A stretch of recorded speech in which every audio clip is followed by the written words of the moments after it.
เขาสละความเป็นพญานาคเพื่อรักเพียงหนึ่งเดียว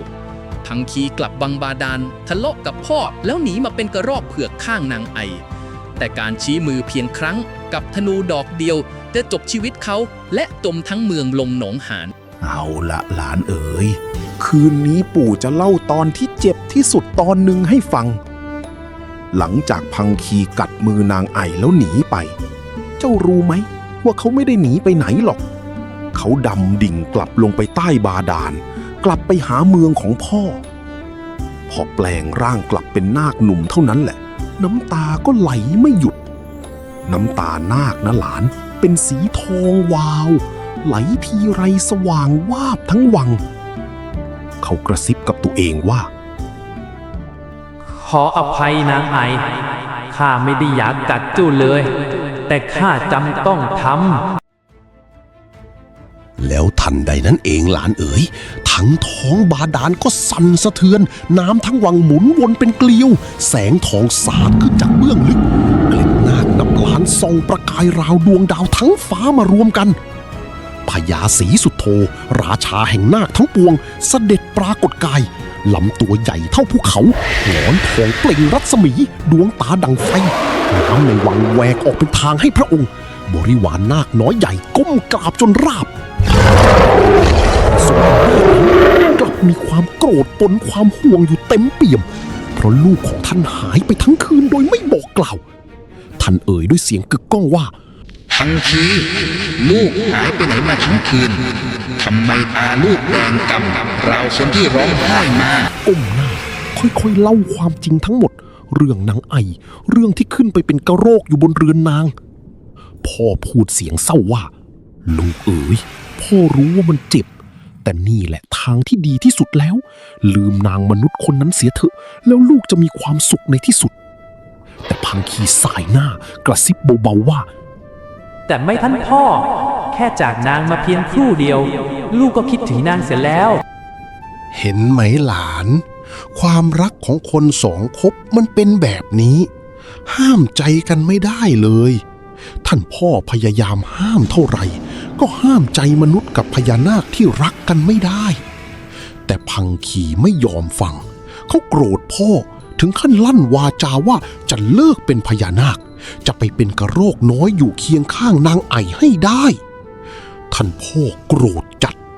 แต่แล้วภาพเก่าก่อนก็แวบเข้ามาในใจภาพครั้งที่ท่านเคยรบพุ่งกับพญานาคตนอื่นเรื่องเม่นกับช้างในอดีตความสูญเสียในวันนั้นแล้วท่านพ่อก็นึกขึ้นได้หลานเอ๋ยว่าตลอดเวลาหลายพันปีที่ผ่านมา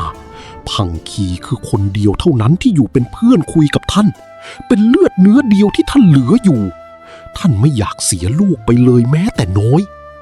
แต่ท่านก็รู้ว่ายิ่งรั้งไว้ก็ยิ่งรั้งใจที่บินไปแล้วไม่ได้พังคีงอนพ่อไม่ฟังคำทัดทานอีกต่อไปพังคีลูกไปไหนกลับมานี่นะพังคีมันไม่คุ้มหรอก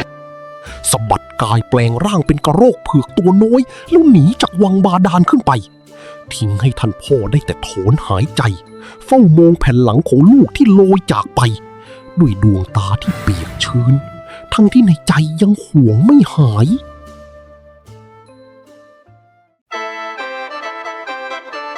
มาแล้วหลานเอ๋ยตอนนี้สนุกปู่ชอบเล่าที่สุดเลยล่ะงานบุญบั้งไฟแห่งเมืองเอกชทีตาเช้าวันนั้นทั้งเมืองคลึกครื้นไปหมดหลานกลองตึ้มตึ้มคล้องมงมงคนทั้งแผ่นดินมารวมกันที่ลานบุญเพราะพระยาขอมประกาศไว้ว่าใครยิงบั้งไฟขึ้นสูงสุดขอฝนให้แผ่นดินได้จะได้นางไอลูกสาวข้าเป็นรางวัล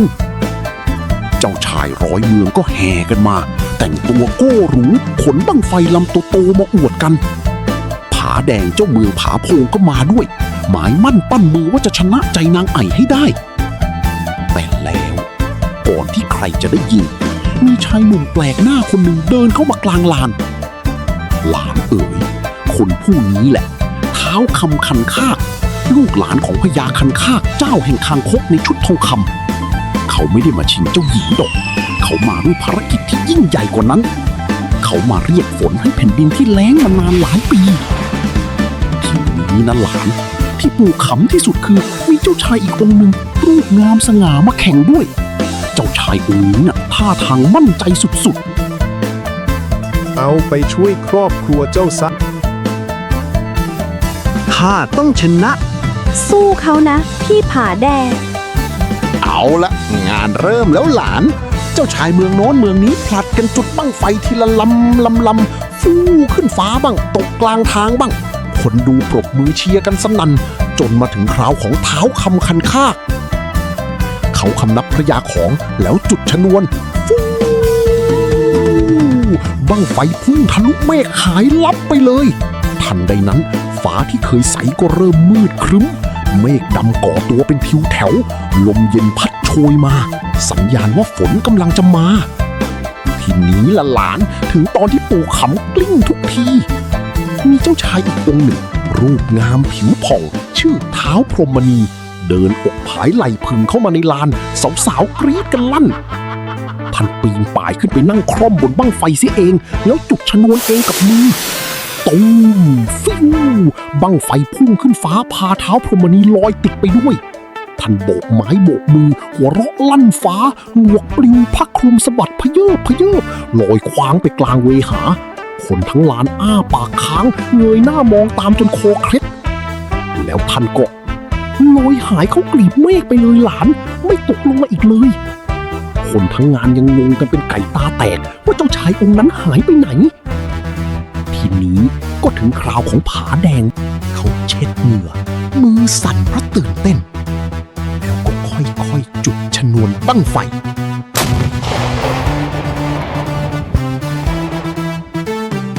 แต่แล้ว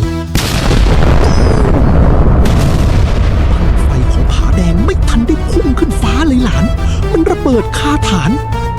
ควันดำพวยพุ่งเปลวไฟลุกโชนระเบิดเบี่ยงผาแดงกระเด็นล้มลงกับพื้นสลบไปไม่ได้สติคนทั้งลานตกใจกรีดร้องวิ่งกรูเข้าไปนางไอปลาก็ตกใจสุดขีดลุกขึ้นยืนด้วยใจที่เต้นระทึกแล้วตอนนั้นเองหลานเอ๋ยสายตาของนางไอก็เหลือบไปเห็นกระรอกเผือกตัวน้อยตัวหนึ่งขนขาวสะอาดตาน่ารักน่าเอ็นดูจับใจ นางไอข้ามาแล้วข้าจะเข้าไปในวัง นางอยากได้มันมาเลี้ยงนักจึงยกมือขึ้นชี้ไปที่กระรอกตัวนั้นหมายจะให้คนไปจับมาให้ กระรอกเผือกตัวนั้นนี่นาพังคี อ้าวละหลานเอ๋ยคืนนี้ปู่จะเล่าตอนที่เศร้าที่สุดฟังให้ดีนะ นั่นพังคีกระรอกเผือกเอ้าบ้องคุณเน่ โอ้ย กระรอกเผือกตัวน้อย เล่นไว้ นะคะ แท้ๆไปตั้งคุณแล้วจับก็บ่ทัน เร็ว ใครก็ได้ เอ๊ะ เอามันมาให้ข้า ในที่สุดเวลานี้ก็มาถึง ข้ามาแล้ว กระรอกที่หลุดมาในวังแล้วกัดเจ้าเหรอนายพรานคงเสียหน้าแย่ จริงสิ นายพราน เจ้าจะไปไหน เดี๋ยวก่อน ถ้าเป็นนายพรานเขาคงไม่จับเป็น นี่มันอะไรกันนะ หลังจากนางไอชี้มือสั่งนายพรานก็เข้าใจผิดคิดว่าให้ฆ่ากระรอกเผือกเขารีบคว้าธนูคู่มือย่องไปดักซุ่มรออยู่ตามทางในวังสายตาเขม็งเล็งหาเป้าหมายตัวน้อย นางไออยู่ไหนนะข้ามาหาเจ้าแล้ว หลังจากนี้ข้าจะอยู่กับเจ้าไปตลอด ข้าต้องรีบพานายพรานเขาอยู่ไหนนะ ส่วนพังขีในร่างกระรอกนะหลานเอ๋ยเขาไม่รู้เรื่องอะไรเลย เขาเพียงคิดถึงนางไอจับใจ จึงวิ่งกระโดดโลดเต้นเข้ามาในวังเที่ยวหานางที่เขารัก หางพลิ้วตาแป๋วใสซื่อหารู้ไม่ว่าความตายกำลังรออยู่เบื้องหน้า ตายซะเจ้ากระรอก ฮะ นี่มันอะไรกัน มีคนจะฆ่าข้า แล้วก็ชึก ฮะ ลูกธนูของนายพรานพุ่งปักเข้ากลางกายกระโรกน้อย พังขีร่วงหล่นลงกับพื้น เลือดสีทองอาบกาย ลมหายใจรวยริน ข้ากำลังจะตาย เจ้าชายนาคผู้ทิ้งบัลลังก์ทิ้งภพใต้บาดาลเพียงเพื่อจะได้อยู่ใกล้คนที่รัก กลับต้องมาสิ้นใจในร่างกระรอกตัวเล็กๆบนแผ่นดินมนุษย์ หลานเอ๋ยปู่อยากให้เจ้าจำไว้ ความรักที่ยิ่งใหญ่นั้นงดงาม แต่ความรักที่ขาดสติไม่ฟังคำเตือนของผู้หลักผู้ใหญ่บางครั้งก็พาเราเดินเข้าหาความพินาศโดยไม่รู้ตัวพังคีรักนางไอจนลืมฟังเสียงพ่อและวันนี้เขาต้องจ่ายด้วยชีวิต